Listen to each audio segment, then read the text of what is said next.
প্রিয় দর্শক, the great ওয়াল শোতে স্বাগত জানাচ্ছি। সাংস্কৃতিক বৈচিত্র্যে সমৃদ্ধ চীনের প্রতিটি অঞ্চলেই ভরপুর নিজস্ব উৎসব আর অনন্য ঐতিহ্যে। তাই তো চীনকে বলা হয় উৎসবের দেশ। হালের ফ্যাশন জগৎ থেকে শুরু করে চলচ্চিত্র, শিল্প, সংস্কৃতি, নানামাত্রিক আয়োজন, চীনের নয়নাভিরাম প্রাকৃতিক সৌন্দর্য ও বৈচিত্র্যময় জীবনধারার গল্প সবকিছু থাকছে আমাদের এই অনুষ্ঠানে। বরাবরের মতো আপনাদের সঙ্গে আছি আমি রওজে জাবিদ ঐশী।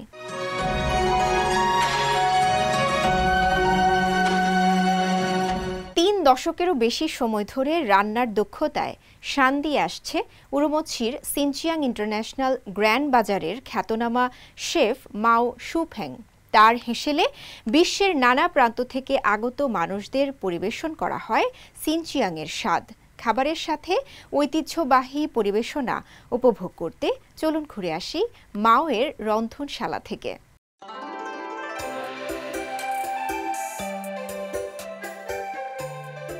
আভান্তি বারবিকিউ রেস্তোরাঁর প্রধান শেফ মাও শুফেং। গভীর রাতেও তাঁর রান্নাঘর প্রাণ চাঞ্চল্যে ভরপুর। কর্মীদের প্রাণবন্ত রাখতেও চেষ্টার কমতি নেই মাওয়ের। গ্রিলে সিজলিং মাংস আর ধোঁয়ার ঘ্রাণ মিলে চারিদিকে যেন ছড়িয়ে পড়ে সিনচিয়াংয়ের নির্যাস। সঙ্গে আছে ঐতিহ্যবাহী ঝোল মাংস, গ্রিল করা ভেড়ার মাংস, হাতে তৈরি নুডলস, স্থানীয় স্ন্যাক্স। সবকটাতেই পাওয়া যাচ্ছে খাঁটি সিনচিয়াংয়ের স্বাদ। উত্তর পশ্চিম চীনের সিনচিয়াং উইগুর স্বায়ত্তশাসিত অঞ্চলের ব্যস্ত সিনচিয়াং ইন্টারন্যাশনাল গ্র্যান্ড বাজারে এখন পর্যটকের ভিড় লেগেই থাকে। চায়না গ্লোবাল টেলিভিশন নেটওয়ার্ক সিজিটিএনের তৈরি একটি প্রামাণ্যচিত্রে মাও বলেন, গোটা চীন থেকেই শেফরা এসেছেন তার রান্নাঘরে। বিশেষত সিনচিয়াংয়ের বিভিন্ন জাতিগোষ্ঠী থেকে আসা রাঁধুনিরা কাজ করছেন নিয়মিত। প্রত্যেকেই দক্ষ নিজ নিজ এলাকার ঐতিহ্যবাহী খাবার তৈরিতে। সিনচিয়াংয়ের খাবার বেশ সমৃদ্ধ ও বৈচিত্র্যময়। প্রতিটি অঞ্চল ও জাতিগোষ্ঠীর নিজস্ব স্বাদ ও ধরন আছে। উদাহরণস্বরূপ ঐতিহ্যবাহী ঝোল মাংস, গ্রিল করা ভেড়ার মাংস এবং জনপ্রিয় স্ন্যাক্সগুলো এখনও পুরনো স্বাদ ধরে রেখেছে। এগুলো সিনচিয়াংয়ের অনন্য সৌন্দর্য তুলে ধরে। বিশ্ববাসীর সঙ্গে সিনচিয়াংয়ের আসল রন্ধন ঐতিহ্য শেয়ার করতেও মাও অনুসরণ করেন নতুনত্বের দর্শন, যেখানে ঐতিহ্য ও আধুনিকতার মেলবন্ধন ঘটে। তার লক্ষ্য, স্থানীয় বাসিন্দা হোক বা পর্যটক, সবাই যেন সিনচিয়াংয়ের রান্নার স্বাদ পুরোপুরি অনুভব করতে পারেন। বিশ্বের বিভিন্ন প্রান্ত থেকে যারা সিনচিয়াং ভ্রমণে আসেন তাদের বেশিরভাগেরই প্রথম গন্তব্য এখানেই, সিনচিয়াং ইন্টারন্যাশনাল গ্র্যান্ড বাজার। আমাদের কর্মীরা সকাল 10:30 থেকে শুরু করে রাত 1:30-2টা পর্যন্ত কাজ করেন। আমরা চাই প্রত্যেক গ্রাহকের চাহিদা পূরণ হোক এবং সবাই খুশি মনে ফিরে যায়। মাওয়ের মতে সিনচিয়াংয়ে খাবার পরিবেশনের ধরনের ভেতরেই মিশে আছে এখানকার মানুষের উদারতা ও আতিথেয়তা। এখানে খাবারের পরিমাণ যথেষ্ট, এমনকি পরিবেশনের থালাও বড়। এই ব্যাপারটিও স্থানীয় সংস্কৃতির সঙ্গে গভীরভাবে যুক্ত। বড় বাটিতে পান করো, বড় প্লেটে মাংস খাও, এই কথাটি হলো এখানকার আতিথেয়তার প্রতীক। সিনচিয়াং ডাউন টু ডাস্ক শিরোনামের সিজিটিএন প্রামাণ্যচিত্র সিরিজটিতে মাওর গল্পটি সিরিজের 11 পর্বে অন্তর্ভুক্ত, যার শিরোনাম চৌশি the hidden taste battleground. গল্পে দেখা যায়, রাতের শেষ প্রহরে যখন গ্র্যান্ড বাজারের আলো নিভু নিভু, তখনও আভান্তি বারবিকিউ রেস্টুরেন্টে ধোঁয়া উঠছে গ্রিল থেকে। ওই আগুনটাই যেন এখানকার অতিথির হৃদয়ের উষ্ণতার উৎস। তামান্না জেনিফার, সিএমজি বাংলা। কুয়াংচৌতে 138তম ক্যান্টন ফেয়ারের প্রথম ধাপ শেষ হয়ে দ্বিতীয় ধাপ শুরু হয়েছে।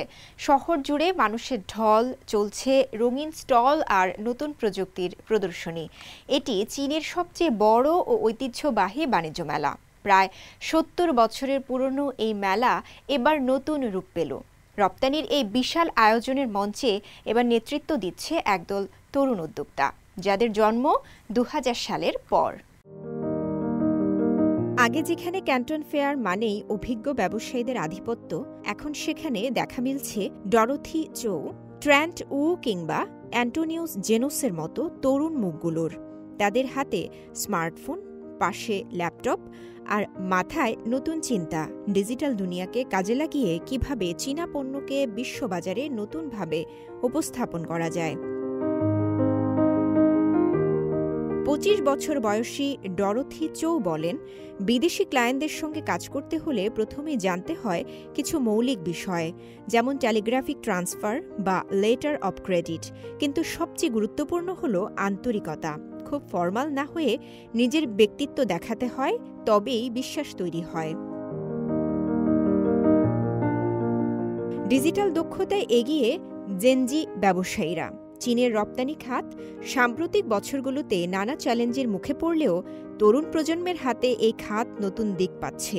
যদিও যুক্তরাষ্ট্রে রপ্তানি এবছর প্রথম 9 মাসে 16% কমেছে, তবুও চীনের সামগ্রিক রপ্তানি বেড়েছে, বিশেষত যন্ত্রপাতি, ইলেকট্রনিক্স ও নবায়নযোগ্য জ্বালানি খাতে। এই খাতেই কাজ করছেন 22 বছর বয়সী ট্রেন্ট উ, এজেজি পাওয়ার টেকনোলজি কোম্পানির এক তরুণ সেলস রিপ্রেজেন্টেটিভ। চাকরি পাওয়ার আগে আমি এক সপ্তাহে দিনে 200টা করে সিভি পাঠাতাম। এখন আমি ফেসবুক, লিঙ্কডইন আর হোয়াটসঅ্যাপ ব্যবহার করে ক্লায়েন্টদের সঙ্গে যোগাযোগ করি। আমাদের প্রজন্মের সবচেয়ে বড় সুবিধা, আমাদের হাতে অনেক বেশি টুল আছে। Send out CDs like crazy, more than 200 a day for a whole week. এই বছর ক্যান্টন ফেয়ারে আসা ক্রেতাদের মধ্যে 60%ই ছিলেন বেল্ট অ্যান্ড রোড ইনিশিয়েটিভ সংশ্লিষ্ট দেশগুলো থেকে। ইউরোপ ও যুক্তরাষ্ট্র থেকেও আগ্রহ বাড়ছে। তরুণ উদ্যোক্তাদের সৃজনশীলতা এখন চীনের রপ্তানির গল্পকে বদলে দিচ্ছে। আগের মতো শুধু পণ্য তৈরি নয়, এখন লক্ষ্য স্মার্ট পণ্য তৈরি করা।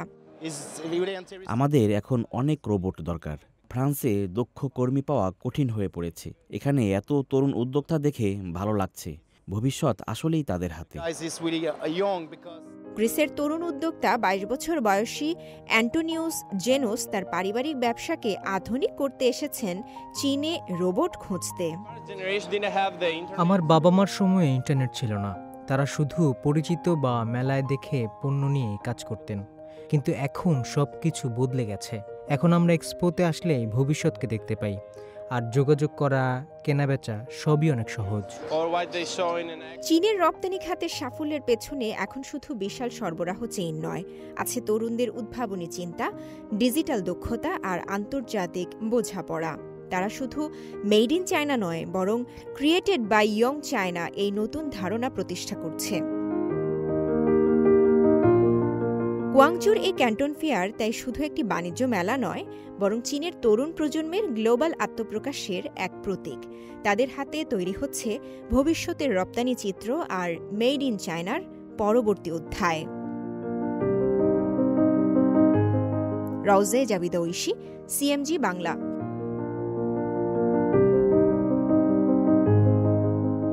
তাকলিমাকান মরুভূমির ধারে এক রঙিন গ্রাম তাওলাং। এখানকার সাধারণ কৃষকরাই তুলির আঁচড়ে তৈরি করেছেন এক অনন্য শিল্পধারা, যা এখন সারা চীন জুড়ে পরিচিত তাওলাং কৃষকদের চিত্রকর্ম নামে। আজ এই শিল্প শুধু গ্রামেই সীমাবদ্ধ নয়, এটি হয়ে উঠেছে এক জীবন্ত সাংস্কৃতিক প্রতীক। বেইজিং থেকে খুং চিয়া প্রেমা জানাচ্ছেন বিস্তারিত।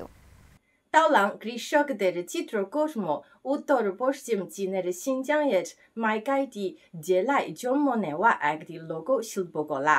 এটি এই অঞ্চলে সাংস্কৃতিক ঐতিহ্য ও আধুনিক উন্নয়নের সহাবস্থানের একটি প্রাণবন্ত প্রতীক হয়ে উঠেছে। তাকলামাকান মরুভূমির ধারে অবস্থিত মাইকাইটি জেলা কেবল মরুকরণের বিরুদ্ধে কঠোর সংগ্রামের জন্যই নয়, বরং তার প্রাণবন্ত কল্পনার জন্য বিখ্যাত।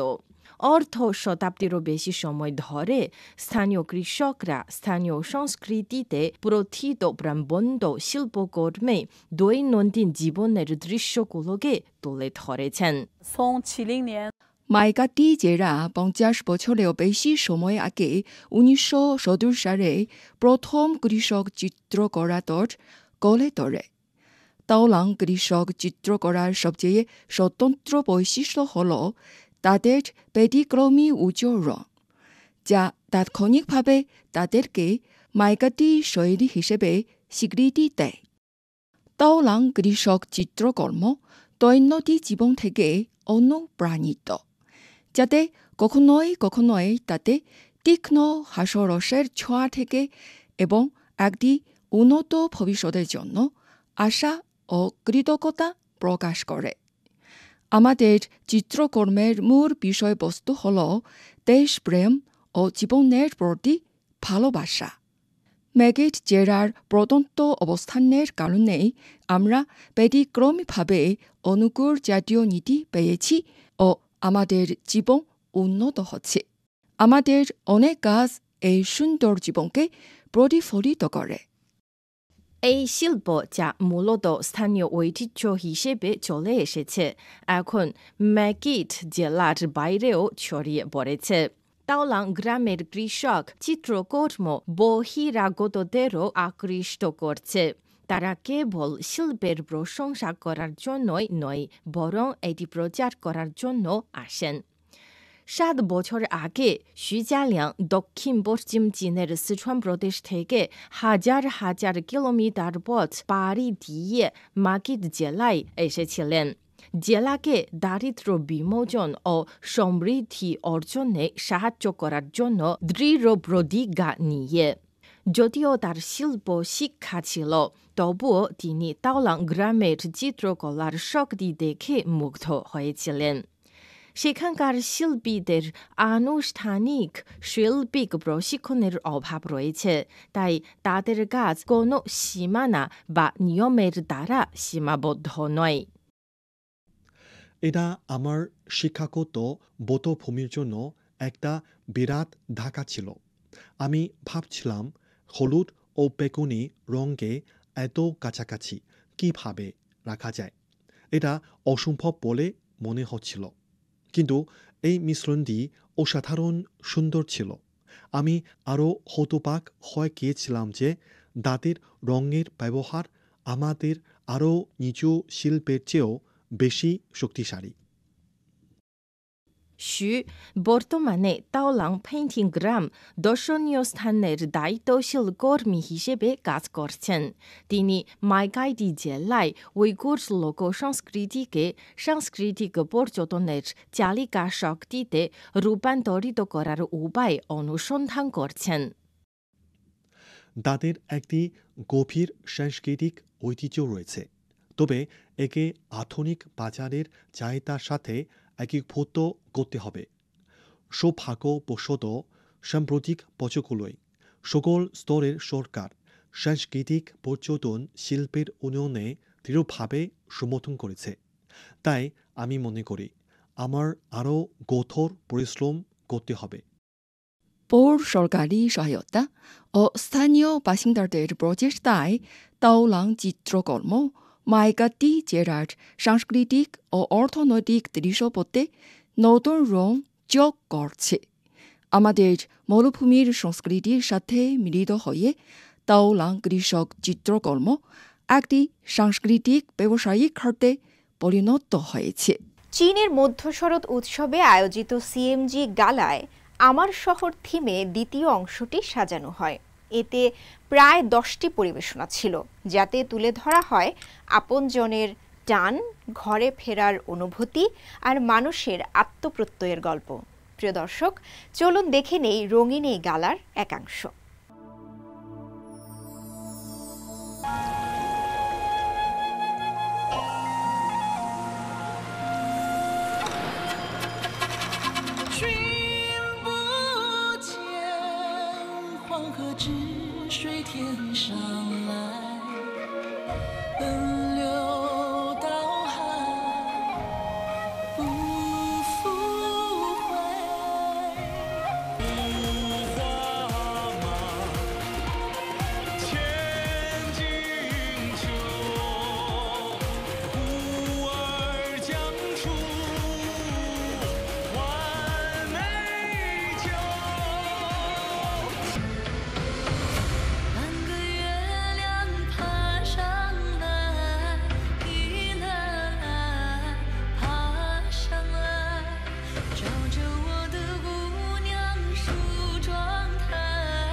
山路十八弯。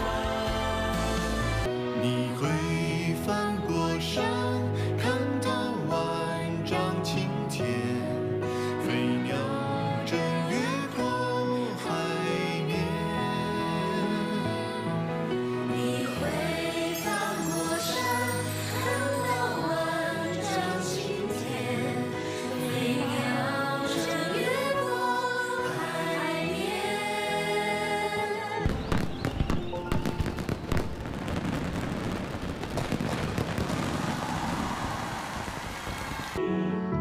我是这路上你遇到的人，如一盏街灯照亮这旅程。这足迹若你也相同，就是同路的朋友。知所有，顶天立地却平凡不同的。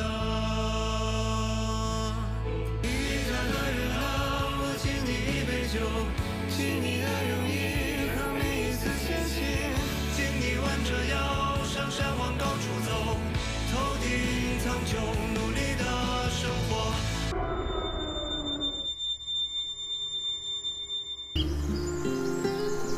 那时候好多厂区都垮了，但我们的心反而凝成了一股绳。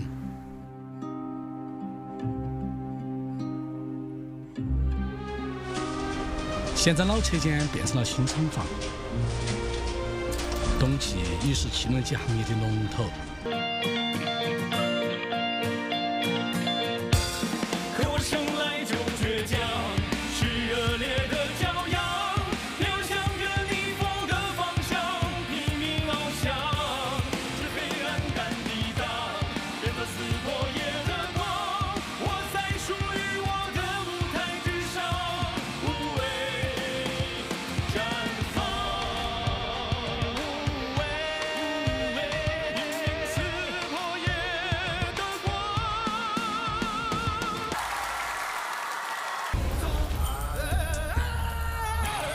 好子嘛一身好嘞，长江要走深沟啊，生来我长得丑嘞，不得怕摔跟头啊。100平地200高堂300我自己。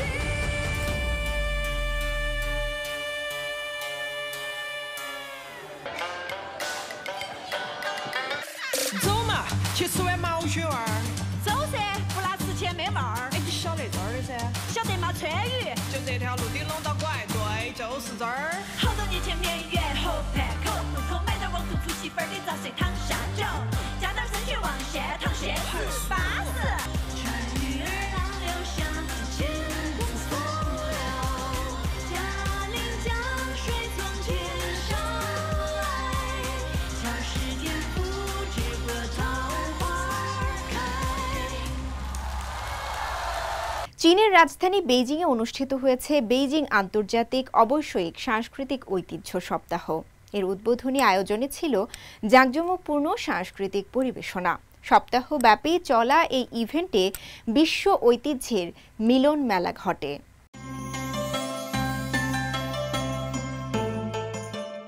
বেইজিংয়ের থাংচৌ জেলায় অনুষ্ঠিত হয়েছে ২০২৫ বেইজিং আন্তর্জাতিক অবৈষয়িক সাংস্কৃতিক ঐতিহ্য সপ্তাহ।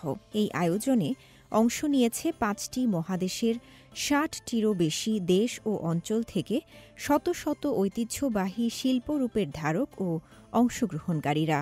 সপ্তাহব্যাপী এই উৎসবে প্রদর্শিত হয় প্রায় ১০,০০০-এরও বেশি অবৈষয়িক সাংস্কৃতিক ঐতিহ্যের নিদর্শন, যা মানবজাতির বহুমাত্রিক সংস্কৃতির অনন্য দৃষ্টান্ত তুলে ধরে। অবৈষয়িক সাংস্কৃতিক ঐতিহ্য একসাথে সুন্দর জীবনের জন্য এই মূল প্রতিপাদ্যকে সামনে রেখে আয়োজনটি সাজানো হয় ৪টি প্রধান উপাদানকে কেন্দ্র করে: উদ্বোধনী অনুষ্ঠান, আন্তর্জাতিক অবৈষয়িক সাংস্কৃতিক ঐতিহ্য প্রদর্শনী, ঐতিহ্য সংলাপ ফোরাম এবং ঐতিহ্য বাজার। এর মাধ্যমে চীন ও বিশ্বের নানা দেশের ঐতিহ্যবাহী সংস্কৃতির মধ্যে এক গভীর সাংস্কৃতিক বিনিময়ের সুযোগ সৃষ্টি হয়েছে। উৎসবের উদ্বোধনী অনুষ্ঠানে মঞ্চস্থ হয় জাতিসংঘের ইউনেস্কো তালিকাভুক্ত বহু ঐতিহ্যবাহী পরিবেশনা। একে একে উঠে আসে বিশ্বের বিভিন্ন দেশের ঐতিহ্যবাহী সঙ্গীত ও নৃত্য। চীনের বিখ্যাত পিকিং অপেরার অংশবিশেষ দর্শকদের মুগ্ধ করে। তং জাতিগোষ্ঠীর ঐতিহ্যবাহী বৃহৎ কোরাস গান ও জর্জিয়ার পলিফোনিক গানের যুগলবন্দি সংস্কৃতি বৈচিত্র্যের মধ্যে তুলে ধরে একতার সুর। আমাদের এই কণ্ঠসঙ্গীতের ইতিহাস প্রায় ২৫০০ বছরের। এটি আমাদের জীবনের গল্পগুলোকে সুরের ভাষায় পুনে দেয়। এটি যেন গভীর ও শক্তিশালী আবেগের প্রকাশ। আন্তর্জাতিক প্রদর্শনী এলাকায় চোখ ধাঁধানো নানা দেশীয় ও বিদেশি ঐতিহ্যবাহী শিল্পরূপের প্রদর্শনী চলে। স্থানীয় খাদ্য, বাদ্যযন্ত্র, পোশাক ও হস্তশিল্পে ভরে ওঠে স্টলগুলো। মালয়েশিয়ার বর্নিল কেবায়া পোশাক, পেরুর ঐতিহ্যবাহী বয়ন শিল্প, তুরস্কের বিখ্যাত এব্রু চলচ্চিত্র শিল্প, ইতালির ঐতিহ্যবাহী ভায়োলিন নির্মাণ শিল্প, প্রতিটি প্রদর্শনী যেন নিজ নিজ সংস্কৃতির জীবন্ত প্রতীক। এই বছর ৬১টি দেশ ও অঞ্চল থেকে ২৮৩টি ঐতিহ্য প্রকল্প প্রদর্শিত হচ্ছে। আমরা আশা করি অবশ্যই সাংস্কৃতিক ঐতিহ্যকে এক সেতু হিসেবে ব্যবহার করে সভ্যতার মধ্যে পারস্পরিক শিক্ষা ও বোঝাপড়ার একটি প্রাণবন্ত মঞ্চ তৈরি করা সম্ভব। এই আয়োজনের মধ্য দিয়ে বেইজিং আবারও প্রমাণ করেছে সংস্কৃতি শুধুই ইতিহাসের স্মৃতি নয়, এটি ভবিষ্যতের যোগসূত্রও বটে। রওজে জাবিদ ঐশী, সিএমজি বাংলা।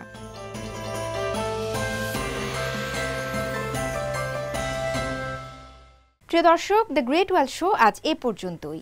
আমাদের অনুষ্ঠানটি টেলিভিশনের পাশাপাশি সোশ্যাল মিডিয়ার মাধ্যমে দেখতে www.facebook.com/cmg বাংলা এবং ইউটিউব চ্যানেল সিএমজি বাংলাতে ভিজিট করতে পারেন। পরবর্তী পর্বে নতুন কোনো আয়োজন নিয়ে দেখা হবে আপনাদের সঙ্গে। সে পর্যন্ত সবাই ভালো থাকুন, সুস্থ থাকুন। চাইছিয়েন।